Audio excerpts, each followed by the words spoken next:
Hello, it's time for Kids Corner. I'm Bill, and it's been a long time since I've seen many of you in church, and even longer since I visited you in your Sabbath school classroom. Today, I'd like to talk to you about secret codes. Do you know that cars talk to humans all the time, sometimes even in code? I know many of you don't drive, but some of you older ones will be driving soon. And when you do, you'll need to understand the codes when your car is trying to talk to you. You may ask, how does a car talk to humans? Through what we call gauges and warning lights. Let's take a look at my car, for example. This part of the car is called the dashboard, or instrument panel, and is the place where the car talks to the driver. It is where most of the gauges and warning lights are located. Gauges tell us exactly what we want to know. If you want to know how fast you're going, you look at the speedometer, which is a type of gauge. Another type of gauge tells you how much gas you have in the car. That's called the fuel gauge. Other gauges tell you other things, like how hot your engine is, or how fast the engine is turning. This gauge has a fancy name called a tachometer. It tells you how many times the engine turns around in 1 minute. But if you have too many gauges, it can be distracting and confusing. Some people may say, I don't need to know all that stuff. I just want to drive the car and get from home to school or to church or to the store.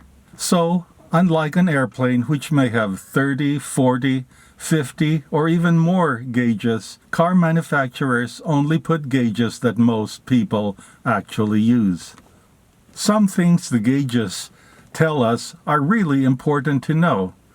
How would you feel if you were driving on the freeway and suddenly run out of gas because you weren't paying attention to the fuel gauge? That's where codes come in. In addition to, or instead of gauges, car makers also put in warning lights. Green or blue lights usually mean, this is okay, or normal. Yellow lights mean, warning, pay attention to this. If you keep driving, you will end up in trouble. Red lights mean, stop, or don't proceed before fixing this, or else you will really be in trouble. But if I see a red or yellow warning light, how would I know what things need to be fixed? That's where codes get more informative, but also a bit more complicated. The lights usually have a symbol with it, and to know what needs to be fixed, you need to know what the symbols mean. Let's take a look at my car, for example. Let's turn the key and see what happens. If I turn the key just a little bit, all these lights come on. Ooh, I see all kinds of yellow and red lights. Does that mean I'm in trouble? No, it just tells me all the warning lights are working. After a few seconds, they turn off to let me know everything is okay. If they came on while I was driving, I would need to pay attention to them. Now, if you turn the key just a little further, the engine starts, and most of the lights go off. But some stay on. Some of these lights are yellow and some are red. What do these mean again? Yellow means you can continue driving, but pay attention or you may get in trouble soon. Red means stop, fix this now, or if you drive like this, you will really get in trouble. Let's see what lights we can see on my car. Let's look for red lights first, because it means fix this now or you'll be in real trouble if you drive with this light on.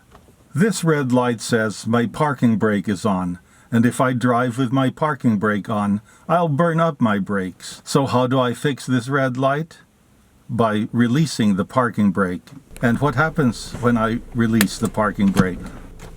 Oh, the red light goes off. Let's look at the next light.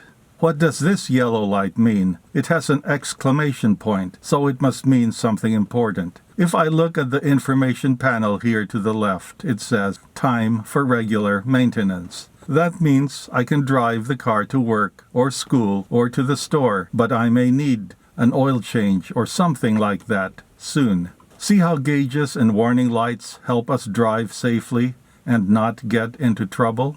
Pastor Brandon will later talk about coded messages in the Bible that God gave Daniel. Some people like to know all the details of the secret messages. Others just want to know the warning signs and when they need to ask for help.